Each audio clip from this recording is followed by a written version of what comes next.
Weirs, good morning. Welcome to profit master dot in. ఇవాళ 22 మే Saturday. ఈ weekend రోజున నిన్న మార్కెట్స్, యుఎస్ మార్కెట్స్ ఏ విధంగా పర్ఫామ్ చేశాయి, అండ్ టాప్ కార్పొరేట్ హెడ్లైన్స్ ఏమున్నాయి, అండ్ స్పెసిఫిక్ స్టాక్స్ని ప్రభావితం చేయబోయే న్యూస్ ఏంటి, ఇవన్నీ కూడా మనం చూద్దాం. ముందుగా అమెరికన్ మార్కెట్స్లో నిన్న ఆ, ఒక రకమైన మిక్స్డ్ ట్రేడింగ్ ట్రెండ్ మనకి కనిపించింది. డౌ జోన్స్ 0.36% పెరిగితే ఎస్ఎన్పి 500 0.08% మేర నష్టపోయింది. నాస్డాక్ ఒక 0.5% మేర నష్టపోవడం చూస్తున్నాము. ఫిబ్రవరి తర్వాత మళ్ళీ ఎస్ఎన్పి 500 వరుసగా 2 వారాల పాటు కాస్త నిరుత్సాహకరంగా నిస్తేజంగా సాగడం అనేది మళ్ళీ ఇప్పుడే కనిపిస్తోంది ఫిబ్రవరి తర్వాత. అండ్ యూరోపియన్ మార్కెట్స్, నిన్న ముగిసిన యూరోపియన్ మార్కెట్స్లో కూడా ఒక మిక్స్డ్ ట్రెండ్ ఉంది. ఏషియన్ మార్కెట్స్లో కూడా ఒక మిక్స్డ్ ట్రెండ్ మనం చూసాము. ఓవరాల్గా మార్కెట్స్ ఇప్పుడు ఇంటర్నేషనల్ మార్కెట్స్ కూడా ఒక రకంగా ఒక కన్సాలిడేషన్ ఫేజ్లో ట్రేడ్ అవుతున్నట్టే కనిపిస్తోంది. ఎందుకంటే ఒక పాజిటివ్ ట్రిగ్గర్స్ మనకి అటు ఇంటర్నేషనల్గా కానీ ఇక్కడ దేశీయంగా కానీ కనిపించట్లేదు. అటువైపు ఇంటర్నేషనల్ మార్కెట్స్ పరంగా చూస్తేనేమో యుఎస్ ఇన్ఫ్లేషనరీ మెజర్స్ మీదే ఎక్కువగా ఆధారపడి ఉన్నాయి. అక్కడ ఫెడ్ ఎలాంటి నిర్ణయం తీసుకుంటుంది, బాండ్ బయింగ్ కొనసాగిస్తుందా లేదా, ఎందుకంటే ఇన్ఫ్లేషన్ అక్కడ బాగా పెరుగుతుంది కాబట్టి ఇన్ఫ్లేషన్ కట్టడి చేయాలంటే ఏదో ఒక మార్గాన్ని అవలంబించాల్సిన అవసరం ఉంటుంది. అందుకని అక్కడ యుఎస్ తీసుకునే డెసిషన్స్ ఇంటర్నేషనల్గా కూడా కొన్ని రామిఫికేషన్స్ ఉండొచ్చు. అట్ ది సేమ్ టైం ఈ కార్పొరేట్ ట్యాక్స్కి సంబంధించి గతంలో జో బైడెన్ అధికారంలోకి రావాలనుకున్నప్పుడు ఆయన చేసిన మేనిఫెస్టోలో కూడా కార్పొరేట్ ట్యాక్స్ గురించి గతంలో మాట్లాడారు. 21 నుంచి 25% వరకు కార్పొరేట్ ట్యాక్స్ ఉంటుందని చెప్పి గతంలో భావించినప్పటికీ ఇప్పుడు ఆ కార్పొరేట్ ట్యాక్స్ని ఒక 15% పరిమితం చేయాలని చెప్పి ఆయన ఆలోచిస్తున్నారనేది కూడా మనం చూస్తున్నాము. US calls for 15% global minimum tax on corporate profits, rate significantly below it's proposed 21% minimum for US multinational companies. So ఇది కూడా ఏ విధంగా ఇంపాక్ట్ చూపిస్తుంది కార్పొరేట్ కంపెనీస్ మీద, ఎస్పెషల్లీ ఐటీ కంపెనీస్ మీద ఎలాంటి ఇంపాక్ట్ చూపిస్తుంది అనేది కూడా మనం చూడాలి. అటువైపు క్రిప్టో కరెన్సీలో మాత్రం హ్యూజ్ స్వింగ్స్ మనకి కనిపిస్తున్నాయి. ఎందుకంటే బిట్ కాయిన్ మళ్ళీ $1,500 వరకు పెరిగి 37,612 దగ్గర ట్రేడ్ అవుతుంది. $30,000కి పడి మళ్ళీ వేగంగా రికవర్ అయ్యి కొద్దిగా ఇది చూస్తున్నాము. ఎందుకంటే చైనాలో ఎస్పెషల్లీ చైనాలో ఈ కరెన్సీకి సంబంధించి కొన్ని కఠినమైన చర్యలు, నిర్ణయాలు తీసుకునే అవకాశం కనిపిస్తుంది. ఎందుకంటే మోస్ట్ ఆఫ్ ది మైనర్స్ అందరూ కూడా చైనాలోనే ఎక్కువగా కేంద్రీకృతమై ఉంటారు. 60-70% ఆఫ్ మైనింగ్ అంతా కూడా ఈ బిట్ కాయిన్, ఈ currency mining, crypto currency mining అంతా కూడా చైనా నుంచే సాగుతుంటుంది. బట్ అలాంటి చైనాలో ఇలాంటి నిర్ణయాలు తీసుకోవడం, ఇలాంటి ఆంక్షలు విధించాలనుకోవడం ఓవరాల్గా క్రిప్టో కరెన్సీ భవిష్యత్తు మీద నీడలు కమ్ముకునేలా చేసింది. కాబట్టి ఈ స్థాయిలో మనం ఈ వీక్నెస్ చూస్తున్నాం. అదర్ దాన్ దట్ గోల్డ్ మనం చూస్తే గోల్డ్ $1,882 దగ్గర ఉంది, ఫ్లాట్గా ఉంది. యుఎస్ 10-year బాండ్ yields 1.623% దగ్గర ఉన్నాయి. సో ఇది కూడా పెద్దగా చేంజ్ అయితే లేదు. మన మార్కెట్స్ విషయానికి వచ్చినట్టయితే ఎకనామిక్ టైమ్స్లో India needs to order 1 billion jabs to cover 60% of population. IMF చెప్తుంది, ఇంటర్నేషనల్ మానిటరీ ఫండ్ దేశవ్యాప్తంగా మన దేశంలో 60% కనీసం పాపులేషన్కి వ్యాక్సిన్ ఇవ్వాలి అంటే 100 కోట్ల వ్యాక్సిన్స్ ఆర్డర్ చేయాలి ప్రభుత్వంకి, ఈ వ్యాక్సిన్ కంపెనీస్కి అని చెప్పి ఐఎంఎఫ్ సూచించింది. అండ్ ఈ ఏడాదిలోపు 30-35% మించి వ్యాక్సినేషన్ జరగకపోవచ్చు అన్న సంకేతాలని, అన్న విశ్లేషణని కూడా ఐఎంఎఫ్ ఇచ్చింది. అండ్ ఒక మేజర్ సుప్రీంకోర్టు నుంచి ఒక చాలా పెద్ద మేజర్ న్యూస్ ఏంటి అంటే బ్యాంక్రప్సీ ప్రొవిజన్స్ పరంగా lenders can recover dues from personal guarantors. So supreme court గతంలో ప్రభుత్వం ఇచ్చిన సూచనను, ప్రభుత్వం చెప్పిన నిర్ణయాన్ని తోసిపుచ్చుతూ సుప్రీంకోర్టు ఒక కీలకమైన తీర్పు చెప్పింది. అదేంటంటే ఎవరైతే అప్పులు చేసి ఎగ్గొట్టి ఉంటారో వాళ్ళ నుంచి వసూలు చేయడానికి, రుణాలను వసూలు చేయడానికి పర్సనల్ గ్యారంటీస్ని కూడా, అంటే వాళ్ళ వ్యక్తిగత ఆస్తులను కూడా రికవర్ చేసుకోవచ్చు, వ్యక్తిగత ఆస్తులను కూడా అమ్మి అప్పులను రికవర్ చేసుకోవచ్చు అన్నట్టుగా సుప్రీంకోర్టు వెల్లడించింది. దీంతో అటు అనిల్ అంబానీ నుంచి వేణుగోపాల్ దూత్ ఇలా ఎవరైతే గతంలో బ్యాంకుల నుంచి భారీ ఎత్తున అప్పులు రుణాలు చేసి ఎగ్గొట్టి తిరుగుతున్న వాళ్ళ నుంచి డబ్బులు రాబట్టే కార్యక్రమం కూడా జరిగే అవకాశం ఉంది. అండ్ బ్యాంకర్స్ కూడా సుప్రీంకోర్టు ఈ తీర్పుని స్వాగతించారు. ఇటు reserve bank of India payout 73% పెరిగింది.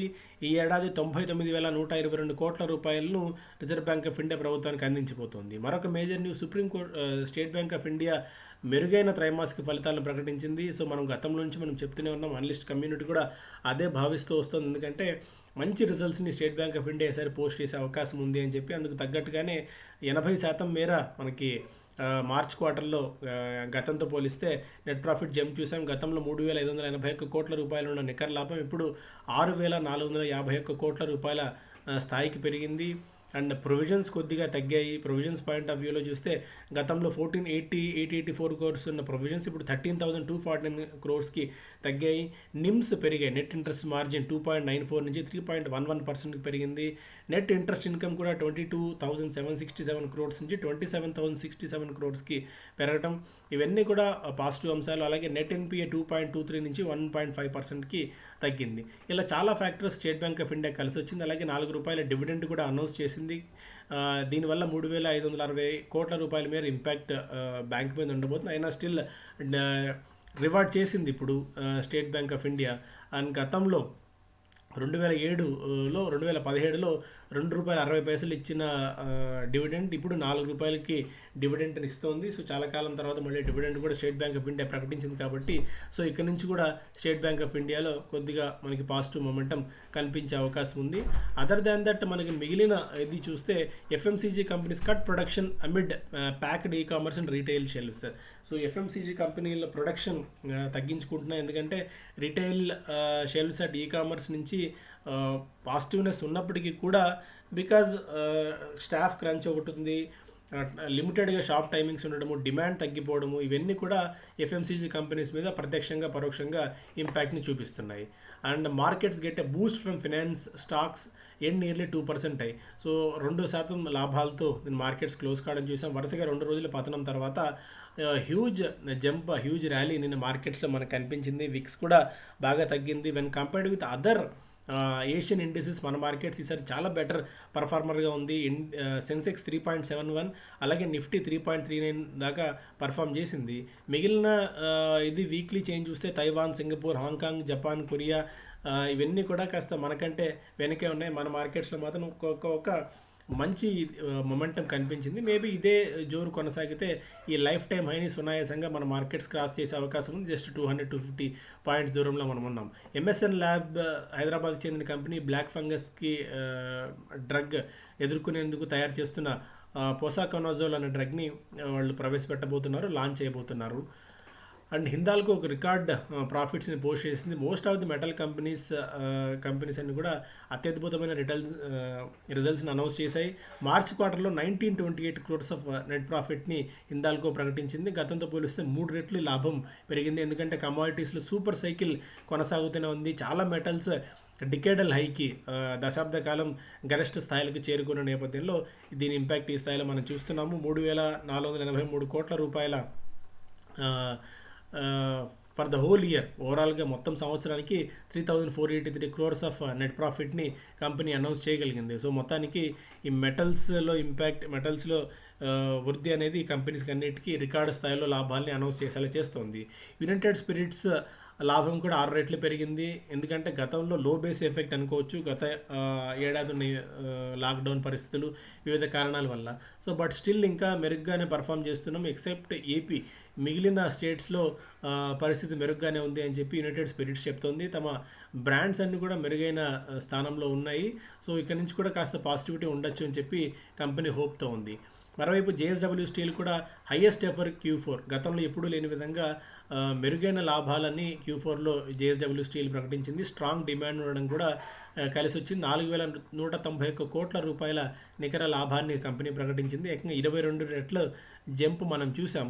గతంలో 188 కోట్ల రూపాయలు ఉన్న లాభం ఇప్పుడు అనూహ్యంగా కొన్ని వందల పర్సంటేజ్ పాయింట్ ఆఫ్ వ్యూలో 100% జంప్ మనకైతే ఇప్పుడు కనిపించింది. సో డివిడెండ్ కూడా ₹6.5 డివిడెంట్ ఈ సంస్థ ప్రకటించి. సో మొత్తానికైతే ఈ స్టీల్ స్టాక్స్ అన్నీ కూడా అనూహ్యమైన జంప్ తీసుకుంటున్నాయి. డెట్ కూడా 858 కోట్ల రూపాయలకి డెట్ తగ్గించుకోగలిగింది.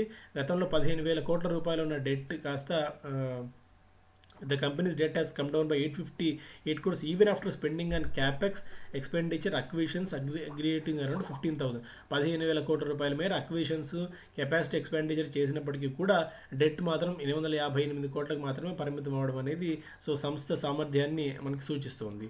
బిజినెస్ స్టాండర్డ్ చూస్తేనేమో ఫస్ట్ పేజీలో supreme court upholds government directive and personal guarantees. So Anil Ambani 1,400 కోట్లు, సంజయ్ సింఘాల్ 12,300 కోట్లు, అతుల్ పుంజ్ దాదాపు 5,000 కోట్లు, ఆర్తి సింఘాల్ 13,000 కోట్లు, సబ్బినేని సురేంద్ర 2,130 కోట్లు, యోగేష్ మెహ్రా 540 కోట్ల మేర వీళ్ళు అప్పులు పడి ఉన్నారు, రుణాలు పడి ఉన్నారు బ్యాంకులకి. ఇప్పుడు పర్సనల్ గ్యారంటీని ఇన్వోక్ చేసి ఈ రాబట్టే కార్యక్రమం బ్యాంకులు ఏ మేరకు చేస్తాయో మనం ఇప్పుడు చూడాలి. India's market cap closes in $3 trillion mark.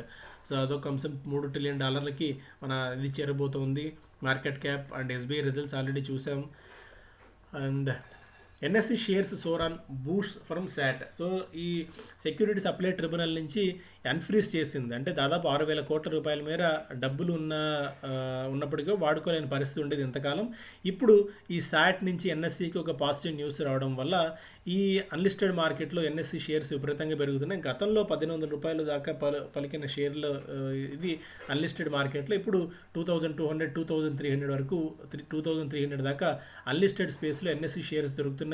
ఎందుకంటే ఇంతకాలం ఫ్రీజ్ కూడా అయింది. లాస్ట్ 1 year నుంచి షేర్స్ ఎక్కడ అందుబాటులో కూడా లేవు. ఇప్పుడు మళ్ళీ అందుబాటులోకి వచ్చాయి NSE national stock exchange. So సాధ్యమైనంత త్వరలో ఈ కోలొకేషన్ కేసు అనేది ఈ సెబీ నుంచి కనుక క్లియరెన్స్ వస్తే వీళ్ళు ఐపీఓకి వచ్చేందుకు సన్నాహాలు చేస్తున్నారు.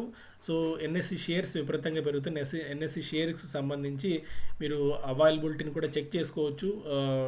ప్రాఫిట్ మాస్టర్ డాటాని మీకు కావాలంటే పైన 7995127008 నెంబర్స్కి మీరు వాట్సాప్ చేసి ఆ డీటెయిల్స్ తెలుసుకోవచ్చు. కాకపోతే ఏంటంటే ఓన్లీ హై నెట్వర్త్ ఇండివిజువల్స్కి మాత్రమే ఇది వర్కౌట్ అవుతుంది. అట్లీస్ట్ 1,000 షేర్స్ మినిమం లాట్ పెట్టారంటే 21 lakhs 21 lakhs నుంచి 23 lakhs వరకు మీరు బేర్ చేసుకోగలిగితే మాత్రమే ఇది మీ ఎన్ఎస్సి షేర్స్ అందుబాటులో ఉంటాయి.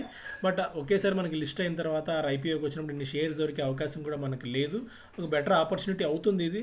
కాకపోతే only for high net worth individuals అన్న సంగతి మనం ఈ టైంలో గుర్తుపెట్టుకోవాలి. అట్లీస్ట్ 22-23 lakhs మీరు పెట్టుకోగలిగి ఐపీఓ వచ్చిన తర్వాత కూడా 1 year వెయిట్ చేసే కెపాసిటీ ఉంటే మాత్రమే మీరు దీన్ని ఈ అన్లిస్టెడ్ స్పేస్లో ఈ స్టాక్ని కొనుగోలు చేసేందుకు అవకాశం ఉంటుంది. సో March 31, 2021 నాటికి ఈ ప్రాఫిట్ 90% పెరిగి 3,573 కోట్లకు చేరింది. సో స్టాక్ ఈ కంపెనీ పర్ఫార్మెన్స్ కూడా నానాటికి మెరుగవుతుంది. రీటైల్ ఇన్వెస్టర్స్ పార్టిసిపేషన్ పెరుగుతుంది. కొత్త కంపెనీస్ లిస్ట్ అవుతున్నాయి.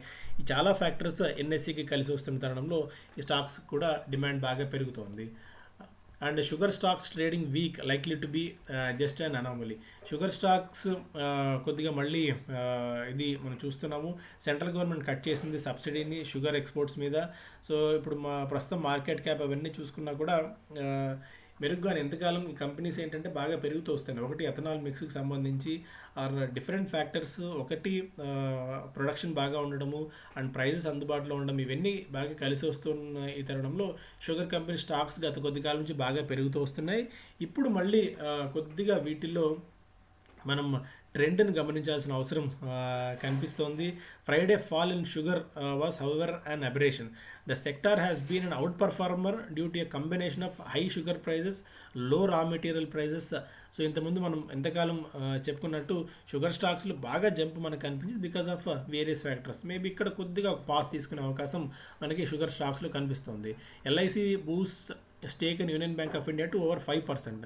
సో 5% వరకు ఎల్ఐసి యూనియన్ బ్యాంక్ ఆఫ్ ఇండియాలో స్టేక్ని పెంచుకుంది. జేఎస్డబ్ల్యూ స్టీల్ నెట్ ప్రాఫిట్ మనం ఆల్రెడీ డిస్కస్ చేశాము. And south Indian bank post 7 crores of net profit in Q4. గతంలో 144 కోట్ల రూపాయల నికర నష్టాన్ని ప్రకటించిన బ్యాంక్ ఇప్పుడు 7 కోట్ల రూపాయల లాభాన్ని ప్రకటించింది. బ్లూ కాలర్ జాబ్స్ ఒక 25% దాకా పెరిగాయి అర్బన్ ఏరియాస్లో అని చెప్పి కోవిడ్ తర్వాత ఒక న్యూస్. అలాగే listed developers expect better days after first quarter. So first quarter almost washout అయిపోయింది.